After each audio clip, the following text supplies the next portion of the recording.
आपने जो अभी अपना ये सचिवालय बनवाया है, उसमें जिस तरीके से आपने बनाया, जो मैंने देखा है, तो आपको वो सारी मतलब दिशा निर्देश दिए गए थे या फिर खुद आपका कोई मन था कि इस तरीके से आप गांव की जनता के लिए या बच्चों के भविष्य के लिए सारी चीजें सोच रहे थे?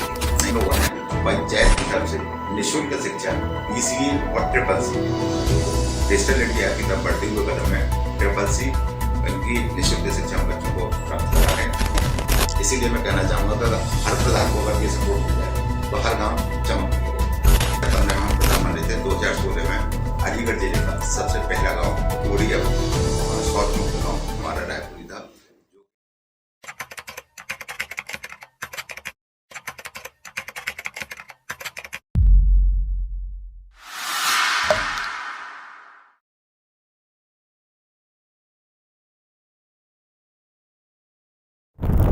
नमस्कार, मैं धर्मेश भारत समाचार में आपका फिर से एक बार स्वागत करती हूँ। आज मैं यहाँ पर रायपुर रैली की जो प्रधान है उनसे मुलाकात करने पहुंची हूँ। तो आज उनसे खास मुलाकात में हम जानेंगे कि उनका गांव जो गुड गवर्नेंस में आया है, जो उत्तर प्रदेश के 3 गाँव में सेलेक्ट हुआ है, तो उनकी जो खुद की राय है वो इस पर क्या है, आइए उनसे बात करते हैं। भारत समाचार के इसमें आपका स्वागत करती हूँ। मैं चाहती हूँ कि आप हमारे चैनल के माध्यम से सभी को अपना परिचय बताएं कि आपका क्या परिचय है और आप किस चीज़ से बिलोंग करते हैं।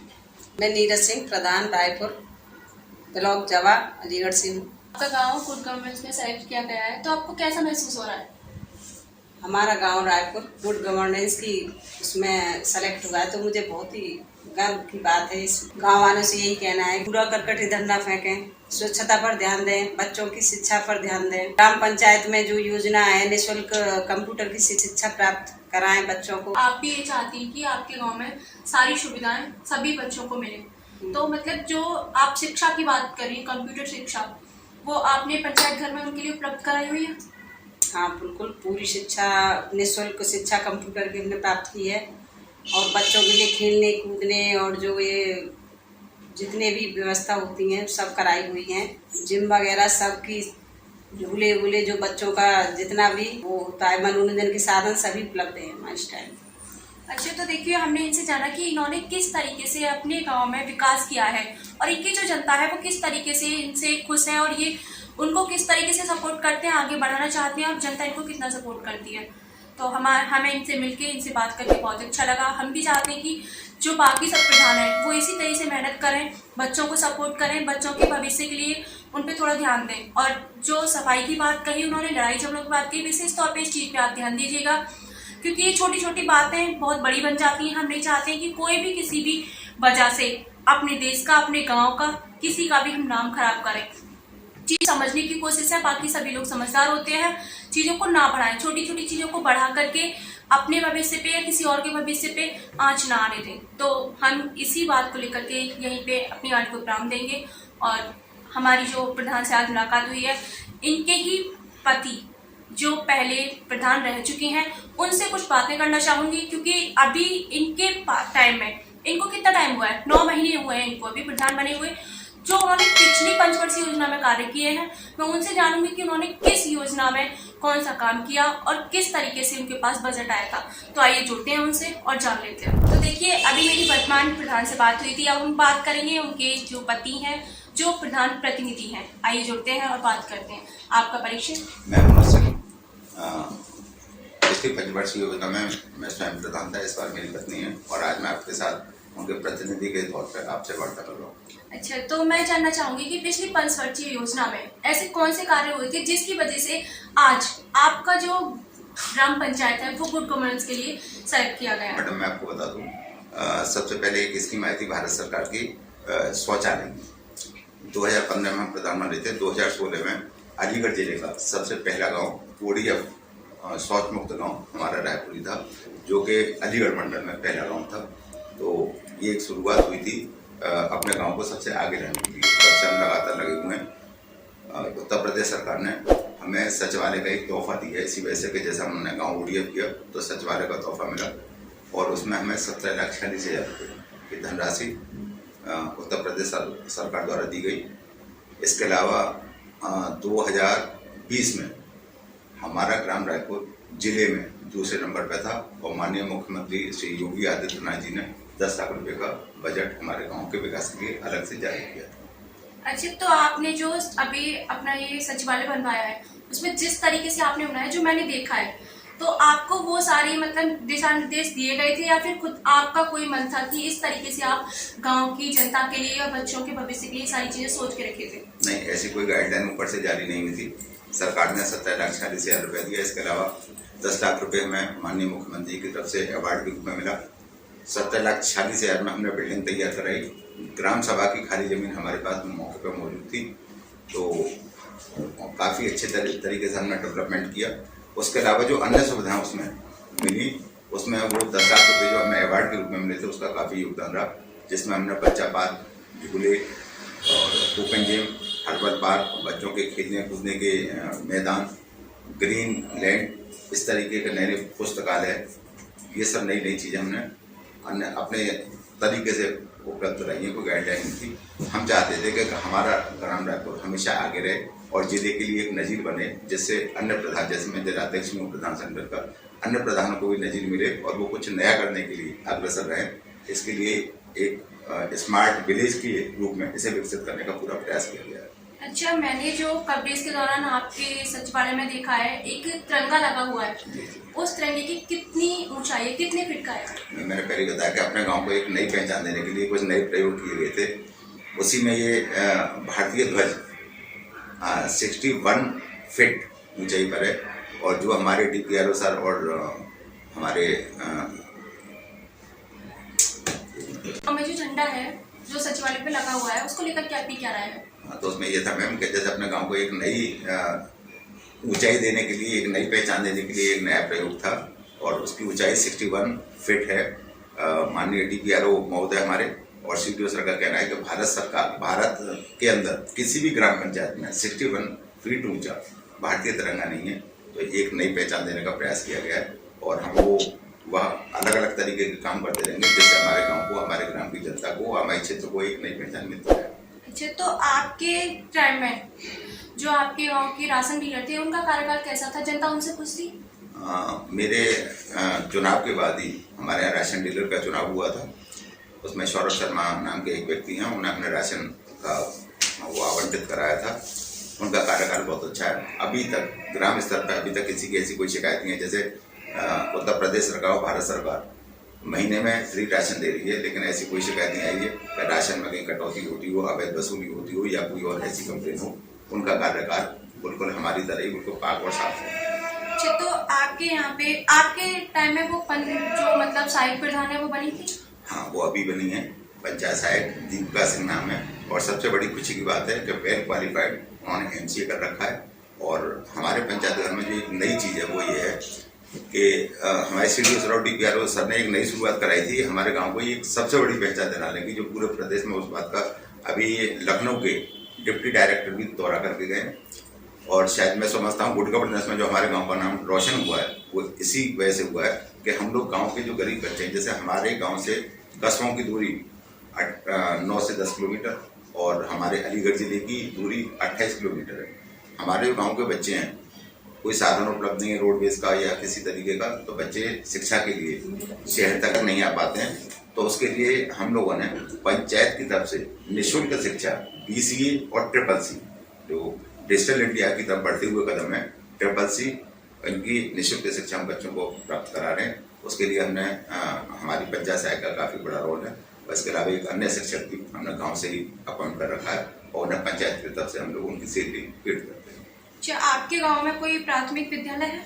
हाँ, तो आपके यहाँ पे जो आंगनबाड़ी कार्यकर्ता है, उनका कैसा लगा? आंगनबाड़ी हमारी बहुत अच्छा काम कर रही है। अभी हमने जो नया काम एक ये भी किया है कि हमारे यहाँ एक जर्जर बिल्डिंग थी स्वास्थ्य केंद्र के नाम से, उस बिल्डिंग को मॉडिफाई कराया है। इसके अलावा वेलनेस सेंटर हमने अपने अधिकारियों से कहा वेलनेस सेंटर की स्थापना कराई जाए। वेलनेस सेंटर बन चुका है, और हमारे वहाँ राजू पाल नाम से एक डॉक्टर बैठते हैं, और बहुत अच्छी व्यवस्था है। जल्द ही वहाँ महिला डिलीवरी की सुविधा भी उपलब्ध होने वाली है। अच्छा, तो जो आपके यहाँ पे आशा है, जो टीकाकरण होता है और पोलियो होता है, उनके लिए उनका कार्यकाल सही रहता है? कोरोना काल में हमने ये देखा, हमने एक टीम बनाई थी जिसमें राशन डीलर, प्रधान, आंगनबाड़ी, आशा, एनएम, हम सब लोगों ने टीम बनाई थी। और बहुत खुशी की बात है कि हमारे गाँव में केवल एक व्यक्ति कोरोना पीड़ित मिला, इसके अलावा कोई कोरोना पीड़ित नहीं मिला। टीकाकरण पूरा हो रहा है। 18 साल से कम बच्चों के 97% टीकाकरण हो चुका है। और जो 18 से ऊपर के जो बुजुर्ग और अन्य व्यक्ति थे उनका 99% टीकाकरण हमारे गांव में कंप्लीट है। हमारे गांव में अब शायद कोई भी ऐसा व्यक्ति नहीं है जिसका टीकाकरण कंप्लीट न हो चुका हो। अच्छा, तो आप ऐसे कौन से कार्य हैं जो अभी अपने गांव में कराना चाहते हैं, या फिर मतलब ऐसी कौन सी योजना है जो आप चाहते हैं कि वो बच्चों के भविष्य के लिए और जनता के लिए आनी ही चाहिए? मैडम, इतना सब कुछ करने के बाद एक या दो काम ऐसे हैं जिन्हें मैं जिला स्तर के अधिकारियों से मदद देकर बहुत जल्दी पूर्ण कराना चाहता हूँ। जैसे कि हमारे गांव में गरीब जो परिवार हैं वो अपनी बेटी की शादी लॉज में नहीं कर सकते, उनके पास इतनी धनराशि नहीं है तो वो शहरों में जाके लॉजों में जाके या बड़ी व्यवस्था करके शादी कर सके। तो एक तो मैं ऐसा कोई स्थान बनाना चाहता हूँ जिससे लॉज टाइप का, जिससे गरीब बच्चों की शादियाँ गांव स्तर पर ही पूरी सुविधा मिले, उन्हें जो सुविधाएं होती हैं लॉज में वो सुविधा गांव स्तर पर मिले। तो उसके लिए जमीन आवंटित करा दी गई है और जल्दी इसी साल उसका निर्माण कार्य चालू हो जाएगा।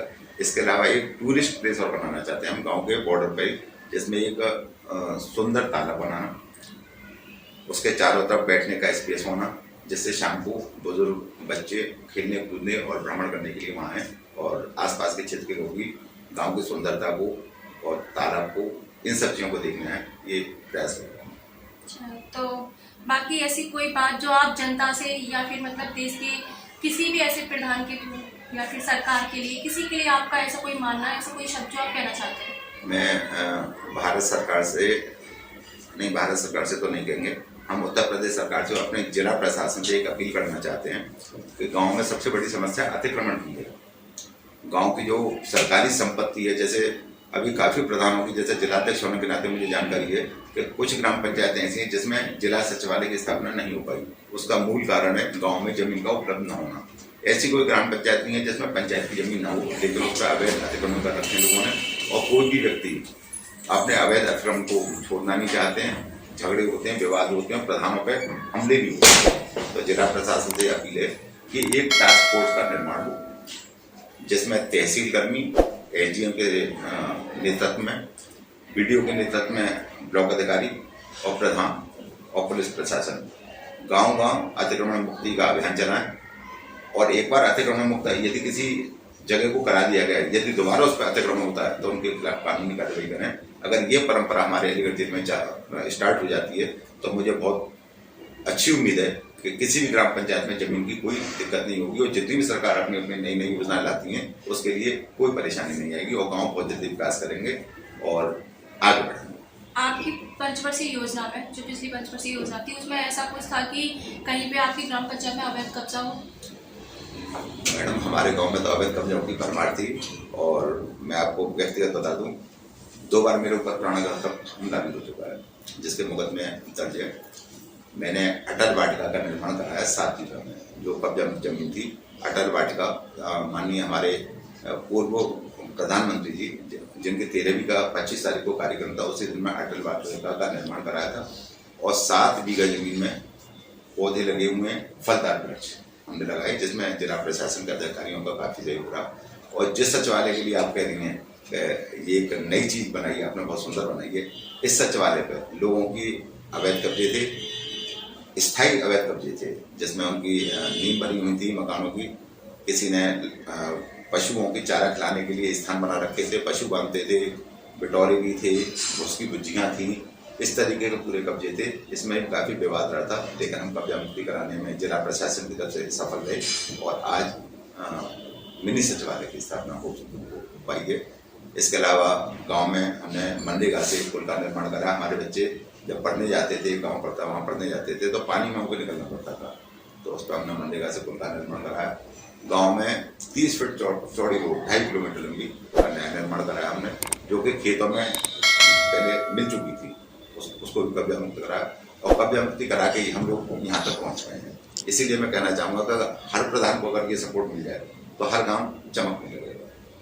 तो देखो, जैसा कि मनोज सर का मानना है, उनका कहना है कि यहाँ पे उन्होंने कब्जा मुक्त कराने के लिए बहुत ज़्यादा संघर्ष किया है, उनके ऊपर भी हमला हुए हैं, वो उन सभी चीज़ों को साइड में रखने के बाद प्रशासन की मदद से इस चीज़ को यहाँ तक लेकर आए हैं। वो मतलब अपने ही गांव को एक अच्छा और सुनहरा मौका दिए।